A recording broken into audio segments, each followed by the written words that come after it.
अस्सलाम वालेकुम एवरीवन। उम्मीद है आप सब लोग खैरियत से होंगे। तो पिछला जो हमारा सेशन था उसमें हमने देखा कि हम सॉफ्टवेयर को अपनी जो ड्राइंग्स हैं उनको इस सॉफ्टवेयर के ऊपर किस तरह अपलोड करते हैं। तो इस सेशन में मैं आपको जो ये प्लान स्विफ्ट है इसका ओवरऑल जो यूज़र इंटरफेस है इसके बारे में एक्सप्लेन करूँगा। और इस यूज़र इंटरफेस में जो कमांड्स हैं और जो टूल्स हैं जो हमें यहाँ पे शो हो रहे हैं, जो हम यूज़ करते हैं अपने टेक ऑफ के लिए, उनको मैं फिर वन बाय वन हर एक के लिए अलग वीडियो बना के एक्सप्लेन करूँगा। क्योंकि अगर मैं इन सबको एक ही वीडियो में एक्सप्लेन कर दूँगा तो ये ज़रा मुश्किल हो जाएगा। तो चलिए आज हम अपना जो टॉपिक है उसको स्टार्ट करते हैं। तो first of all we have home button. तो ये जो होम बटन है इसके अंदर सबसे पहले हमारे पास न्यू है। न्यू पे क्लिक करेंगे तो हम न्यू प्रोजेक्ट की तरफ चले जाएंगे, जैसे हमने अपनी पिछली वीडियो में न्यू प्रोजेक्ट को अपलोड किया। उसके बाद ओपन, इस पे क्लिक करेंगे तो जो ऑलरेडी अपलोडेड प्रोजेक्ट्स हैं हमारे पास, ये सारे क्योंकि हम अपनी मर्ज़ी से नाम देते हैं तो इनमें से किसी पे भी क्लिक करेंगे तो वो उसकी ड्राइंग्स को अपलोड कर देगा। अगर आप चाहते हैं कि इनमें से किसी भी प्रोजेक्ट को आप डिलीट करना चाहते हैं तो सिंपली आप उसके ऊपर क्लिक करेंगे और ये जो डिलीट का बटन है यहाँ से हम यस करके इसको डिलीट कर देंगे तो वो डिलीट हो चुका है। ठीक है, तो आप किसी भी अपलोडेड प्रोजेक्ट को डिलीट भी कर सकते हैं और इसके अलावा वो यहाँ पे भी पड़ा रहे तो इन फ्यूचर अगर आपको उसकी ज़रूरत पड़े तो आप उसको भी यूज़ कर सकते हैं। उसके बाद है प्रिंट। प्रिंट को यूज़ करके एक्चुअली हम जो ये देखे जैसे मार्कअप है ना, अब ये इसकी सोर्स फाइल है। लेट्स सपोज कोई शख्स हमें कहता है कि मुझे ये जो मार्कअप है इसकी पीडीएफ दो। ठीक है, तो पीडीएफ के लिए हम प्रिंट पे क्लिक करते हैं। उसके बाद यहाँ से हम अपनी फ़ाइल सेलेक्ट करते हैं कि हम कौन सी फ़ाइल को पीडीएफ में कन्वर्ट करना चाहते हैं। तो ऑलरेडी जो ओपन है उसको ये सिलेक्ट कर लेगा, लेकिन अगर हम कोई और भी सिलेक्ट करना चाहें तो ये उसको भी कर लेगा। तो लेट्स सपोज मैं जो A23 है उसको ही करना चाहता हूँ तो वो ऑलरेडी सिलेक्टेड है। अब देखिए यहाँ पे first of all print visible items, इसका मतलब है कि ये जो आइटम जिस तरह मुझे शो हो रहे हैं ना कलर्स में, ये इनको एज इट इज़ ही पीडीएफ में कन्वर्ट कर देगा। ठीक है, फिर इसके बाद है प्रिंट करंट व्यू। अब इसमें इसमें और इसमें ये फ़र्क है कि लेट्स सपोज मैं इसको फ़िलहाल के लिए बंद करता हूँ। लेट्स सपोज के आप चाहते हो कि आप सिर्फ ये वाला पार्ट जो है इसको आप पीडीएफ में कन्वर्ट करो, तो आप इसको ज़रा जूम इन कर लो। ठीक है, यहाँ से हम इसको मूव भी कर सकते हैं। फ़र्ज़ किया कि हम सिर्फ इतना पार्ट जो है ना इसको कन्वर्ट करना चाहते हैं, तो प्रिंट पे क्लिक करेंगे। तो अगर मैं प्रिंट करंट व्यू करूँगा तो ये सारी जो ड्राइंग का काम है उसको फिर नहीं करेगा। प्रिंट विजिबल आइटम्स में ये सारी ड्राइंग के काम को पीडीएफ में कन्वर्ट कर देगा, लेकिन इसमें क्या करेगा, इसमें सिर्फ जो हमें नज़र आ रही है स्क्रीन के ऊपर उस व्यू को ये पीडीएफ में कन्वर्ट करेगा। लेकिन इसके लिए भी मैं अलग से एक वीडियो बनाऊंगा, ये जस्ट बताने के लिए है कि इस बटन का यहाँ पे क्या काम है। इसके बाद ईमेल जॉब, इस सारी जॉब को हम ईमेल कर सकते हैं। फिर उसके बाद ये जूम का बटन है, ये तो हम जो माउस है उसके ज़रिए भी इसको यूज़ कर सकते हैं। पेन है, इसके ज़रिए हम इसको मूव कर सकते हैं इधर उधर जहाँ भी हमारा दिल करे। एस्केप दबा के हम इसको अपनी इस कमांड को ख़त्म भी कर सकते हैं। इसके बाद स्केल है, ये मैं आपको ऑलरेडी एक्सप्लेन कर चुका हूँ।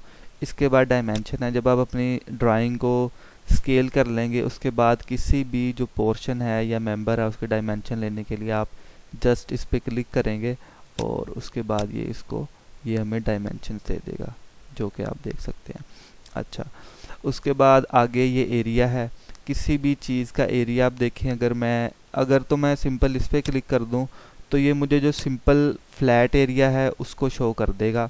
इसको किस तरह यूज़ करते हैं मैं आपको बाद में बताऊंगा, लेकिन इसके अंदर भी एक से ज़्यादा किस्म के एरिया होते हैं। ये न्यू एरिया ये सिंपल फ्लैट है, मतलब उसमें स्लोप नहीं है या जो हमारा एरिया है वो इंक्लाइंड नहीं है। जैसे जो स्टेयर्स होती हैं उनका एरिया इंक्लाइंड होता है, तो न्यू एरिया की मदद से उसको एक्यूरेटली मार्क नहीं कर सकते। इंक्लाइंड एरिया में उसकी स्लोप या पिच इन्वॉल्व होती है, जो कि मैं आपको बाद में एक्सप्लेन करूँगा।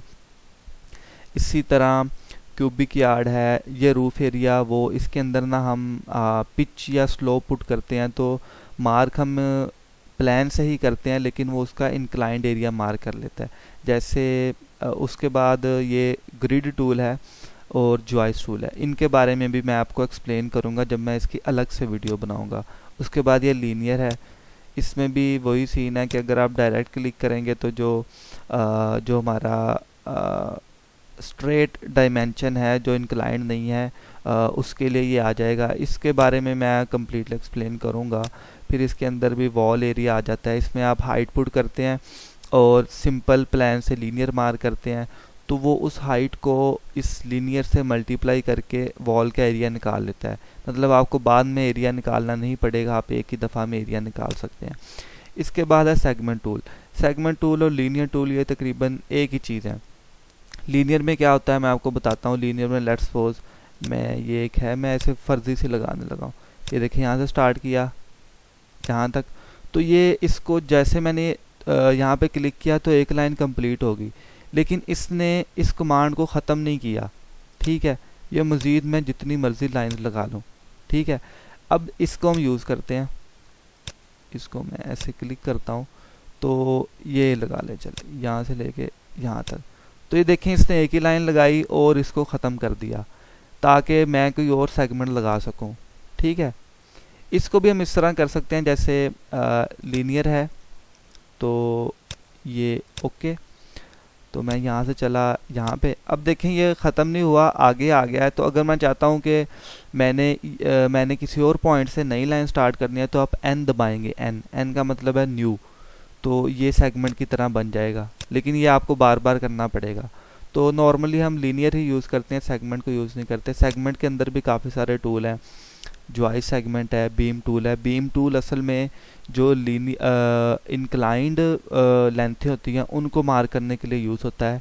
हम इसमें भी पिच पुट करते हैं जैसे हम रूफ एरिया में मैंने पीछे एक्सप्लेन किया है।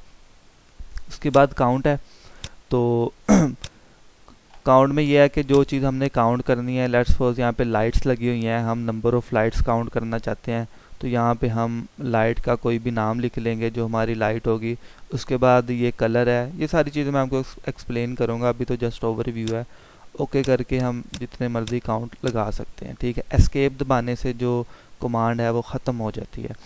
अच्छा, इसके बाद नोट्स हैं।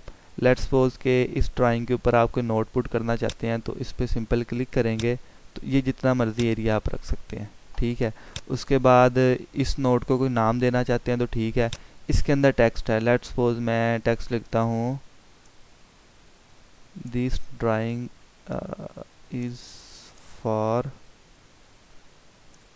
Official use only.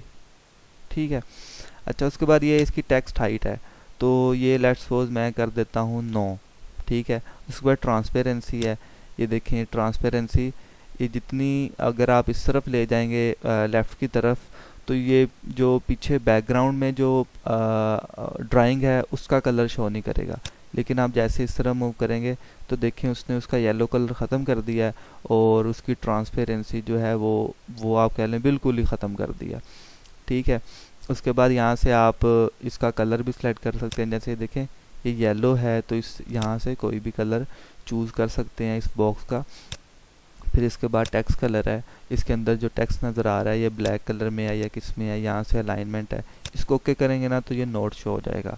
ठीक है, इसको मैं फ़िलहाल के लिए डिलीट कर देता हूँ। अच्छा, उसके बाद हाईलाइटर है। लेट्स सपोज आप ड्राइंग पढ़ रहे हैं तो काफ़ी कॉम्प्लिकेटेड कोई ड्राइंग आ गई है, मैं सबसे पहले ड्राइंग खोल लेता हूँ। अच्छा ये वाली, तो इसमें कोई ऐसी चीज़ है कि जो काबिल गौर है या आप बाद में भी उसको देखना चाहते हैं तो ये उसके लिए हाईलाइटर यूज़ होता है। ठीक है, कोई भी आप कलर कर सकते हैं। ठीक है, आप इस तरह उसको हाईलाइट कर लेंगे ताकि फिर आप दोबारा जब उस ड्राइंग पे आएँ तो आप उसको देख के जो आपका यूज़ है वो आप कर सकें। इसको ऐसे सेलेक्ट करके आप डिलीट क्लिक करेंगे तो ये डिलीट भी हो जाएगी। उसके बाद इमेज है, लेट्स सपोज ये ड्राइंग है, इसके यहाँ पे आप अपनी कंपनी का लोगो या कोई भी ऐसा इमेज लगाना चाहते हैं कि जो रिक्वायर्ड है तो उसके लिए ये होता है जैसे इमेज पे क्लिक करेंगे और यहाँ पे लेट्स सपोज मैं अपनी पिक्चर लगाना चाहता हूँ, इसको ओपन करेंगे और उसके बाद आप ऐसे जो आपकी रिक्वायरमेंट है आप उसके मुताबिक ये लगा सकते हैं। अपनी कंपनी का लोगो या कोई भी चीज़ आप इसको पेस्ट कर सकते हैं। तो ये होम हो गया। उसके बाद हम आते हैं पेज की तरफ। तो पेज में ये है कि आप कह लें जो पेज की ओरिएंटेशन है उससे रिलेटेड इंफॉर्मेशन है। तो सबसे पहले तो आता है ऐड पेजेस। ऐड पेजेस आप यहाँ से भी ऐड कर सकते हैं और ये जो बटन है इससे भी ऐड कर सकते हैं, ठीक है। लेट्स सपोज आपने एक ड्राइंग अपलोड की है, लेकिन इसके अलावा कुछ और पेजेस हैं जो आप अपलोड करना चाहते हैं, उस टाइम में अपलोड नहीं किया आपने, तो आप इनको ऐड कर सकते हैं। सिंपल आप इस पे क्लिक कर लें या इस पे क्लिक कर लें, एक ही बात है, ठीक है। तो फ्रॉम इमेज फाइल्स नेक्स्ट, और उसके बाद का प्रोसीजर मैं पहले एक्सप्लेन कर चुका हूँ। ब्राउज करके आपने सेलेक्ट करनी है, उसके बाद ओके करेंगे तो ये अपलोड कर देगा। उसके बाद है rename pages, this is very important. अब देखेंगे जैसे ये एक ड्राइंग खुली हुई है, मैं इसके साथ एक और ड्राइंग खोलना चाहता हूँ, आप न्यू टैब करेंगे, ये आ जाएगी, ठीक है। इसके साथ एक और खोलना चाहता हूँ, ये खुल गई, ठीक है। अब देखेंगे इस पेज का जो नाम है वो लेंथी है as compare to this page. तो आपने कोशिश करनी है कि क्योंकि जब भी ड्राइंग्स आप अपलोड करेंगे ना, ये नाम मैंने बाद में लिखे हैं, तो पहले इस तरह लेंथी नाम होंगे। तो अगर नाम लेंथी होगा तो उससे क्या फ़र्क पड़ेगा, उससे ये फ़र्क पड़ेगा कि आप तकरीबन 2 या 3 ड्राइंग्स ही खोल पाएंगे, ठीक है। तो नाम जितना छोटा होगा आप उतनी ज़्यादा ड्राइंग्स को खोल सकेंगे, और ये बहुत इंपॉर्टेंट है। जब आप काम कर रहे होते हैं तो आपको सेक्शन की ड्राइंग, एलिवेशन की ड्राइंग, प्लान की ड्राइंग्स, स्ट्रक्चर की ड्राइंग, कभी कभार ये सारी ड्राइंग्स एक साथ चाहिए होती हैं अपने व्यू के लिए। अदरवाइज़ आप बार बार पहले यहाँ पे क्लिक करेंगे फिर इसको ओपन करेंगे तो ये काफ़ी मुश्किल हो जाता है। तो इस वजह से हम एक ही इस लाइन में काफ़ी सारी ड्राइंग्स को खोलना चाहते हैं।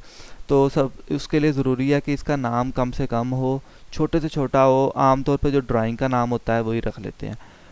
अब देखें कि अगर यहाँ पे काफ़ी सारी ड्राइंग्स होंगी तो हमारे लिए बड़ा मुश्किल है कि इसको रीनेम करने का मैं तरीका बताता हूँ। एक ये है कि आप इसके ऊपर डबल क्लिक करेंगे और यहाँ पे अपनी मर्ज़ी का कोई भी नाम लिख लेंगे। अच्छा, लेकिन ये जो तरीका है इसमें यह है कि आपको हर ड्राइंग को ओपन करना पड़ेगा और उसके बाद आपको यहाँ से जूम इन करना पड़ेगा और फिर इसको डबल क्लिक करके लिखना पड़ेगा। लेकिन यह है कि अगर काफ़ी सारी ड्राइंग्स हो तो इसमें हमारा काफ़ी जो टाइम है वो वेस्ट हो जाता है। तो इसका जो बेस्ट मेथड है वो ये है कि हम यहाँ पे बैच रीनेम पेजेस पे क्लिक करते हैं और उससे पहले हम अपनी ड्राइंग को इतना जूम इन कर लेते हैं कि हमें ये ड्राइंग का नाम इजीली नज़र आ जाए। तो हम जो नाम है उसको लिखेंगे और उसके बाद अपने कीपैड से एंटर दबाएंगे तो ये अगली ड्राइंग को ओपन कर देगा और बिल्कुल हमें जो उसका नाम है वो उसी तरह नज़र आएगा जैसे पहली ड्राइंग में नज़र आ रहा था।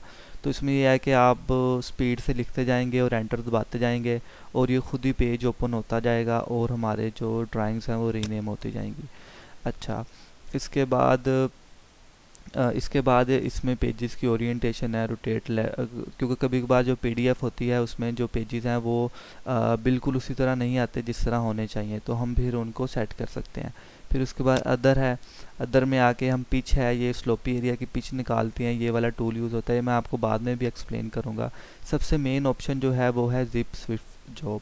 अगर आप चाहते हैं कि आप इसकी सोर्स फाइल जो है वो किसी के साथ शेयर करें तो उसको हम जिप स्विफ्ट जॉब कहते हैं। यहाँ से ये वाला टूल यूज़ होता है और यहाँ से हम अपनी मर्ज़ी का नाम लिखते हैं, सेव पे क्लिक करते हैं तो ये हमारी जो फाइल है सेव हो जाती है। फिर हम किसी के साथ शेयर करेंगे तो वो इसको उसके पास जो प्लान स्विफ्ट है उसके ऊपर इसको व्यू कर सकता है।